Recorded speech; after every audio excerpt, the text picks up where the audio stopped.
નમસ્કાર વિદ્યાર્થી મિત્રો, સ્વાગત છે તમારું આપણે સૌની સહિયારી યુટ્યુબ ચેનલ ઉપર। આજે ખાસ કરી આપણે મળ્યા છે ગુજરાત પોલીસ પરીક્ષાની જે તારીખ છે એના બાબતે જે આપણે માહિતી મળી છે।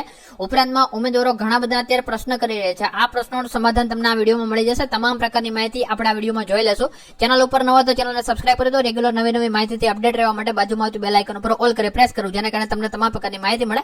સાથે સાથે તમે આપણી સાથે ટેલિગ્રામ ઉપર જોડાઈ શકો છો। ટેલિગ્રામનું નામ છે Trick03, જેની લિંક તમને વિડીયો ડિસ્ક્રિપ્શનમાં મળી જશે। બાકી ડાયરેક્ટ માટે ટેલિગ્રામમાં Trick03 સર્ચ કરી લેવું। કોન્સ્ટેબલ પરીક્ષા તારીખમાં ફેરફાર થશે। બીજી વાત છે નવી પરીક્ષા તારીખ કઈ હશે? ચૂંટણી છે તો પરીક્ષા આવશે। જૂન મહિનામાં વેકેશન 15 તારીખ પછી ખુલે છે, તો શાળાઓમાં તો પરીક્ષાની વ્યવસ્થા કઈ રીતે? તો મિત્રો, આજે તમારા પ્રશ્નો પૂછાય છે, તો આ પ્રશ્ન વિશે એક પછી એક ક્રમશઃ આપણે વાત કરીએ છીએ। કોન્સ્ટેબલ પરીક્ષા તારીખમાં ફેરફાર થશે।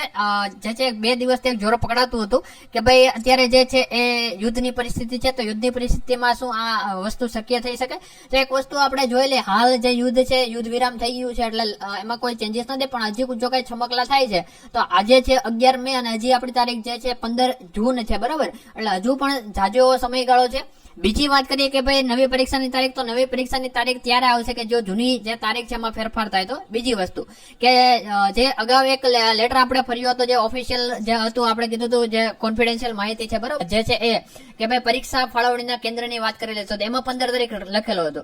હવે જો જે એ સ્થળ છે એ બરોબર જો નથી ફળવાતા, જેટલી જગ્યા છે એની સામે જો એ સ્થળ નથી ફળવાઈ શકતા એ દિવસે, તો વસ્તુ અલગ છે કે ભાઈ બીજી તારીખ આવે, પણ હાલ તો એ જ વસ્તુ છે કે 15 તારીખે જ આવે।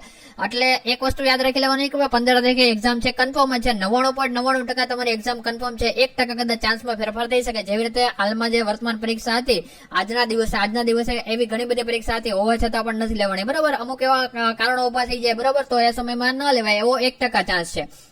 બીજી વાત, હવે લોકો એમ કે છે ચૂંટણી છે તો પરીક્ષા આવે। ચૂંટણી છે એના વિશે આપણે આગળ વાત કરીએ છીએ કે ભાઈ ચૂંટણી ક્યારે હોઈ શકે અથવા તો શું છે, કારણ કે ચૂંટણીનું એવું કીધું હતું કે 15 જૂન પહેલા ચૂંટણી થઈ શકે છે, બરોબર? અને ચૂંટણીઓ આપણે જોઈએ છે કે ભાઈ 30 દિવસ અગાઉ એના માટે આચારસંહિતા લાગતી હોય છે, બરોબર? તો એ પણ વસ્તુ છે, પણ એ વસ્તુ કોને લાગુ પડે કે ભાઈ અગાઉથી જે ભરતી બહાર નથી પડી, બરોબર, એ વસ્તુના ચૂંટણી ઇફેક્ટ કરે છે। બાકી જો સરકાર ધારે તો આ ચૂંટણી હોવા છતાં પણ પરીક્ષા થઈ શકે છે।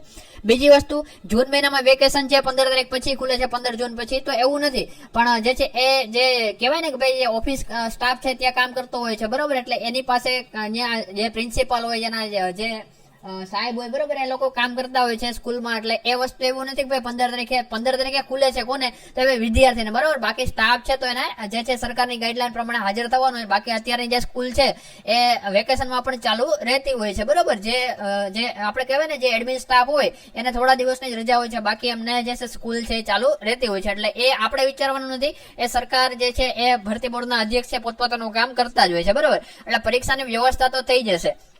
હવે જે પણ લોકો આ ચૂંટણીની વાત કરીએ, બરોબર, ચૂંટણી જે છે 8400 જેટલી, પણ એ વસ્તુ એના માટે છે કે ભાઈ જે અગાઉ મેં વાત કરી એવી રીતે કે ભાઈ ચૂંટણીમાં 2 પાસા હોય છે, કે સરકાર ધારે તો લઈ પણ શકે અને બાકી એમ પણ કહી શકે પેલા ચૂંટણી છે, પણ આ પોલીસ ભરતી છે અને પોલીસ ભરતીનું કામ છે ઝડપી છે। 15/6 કીધું છે, તો 15/6 ના દિવસે પરીક્ષા આવી જશે। તો આ વસ્તુ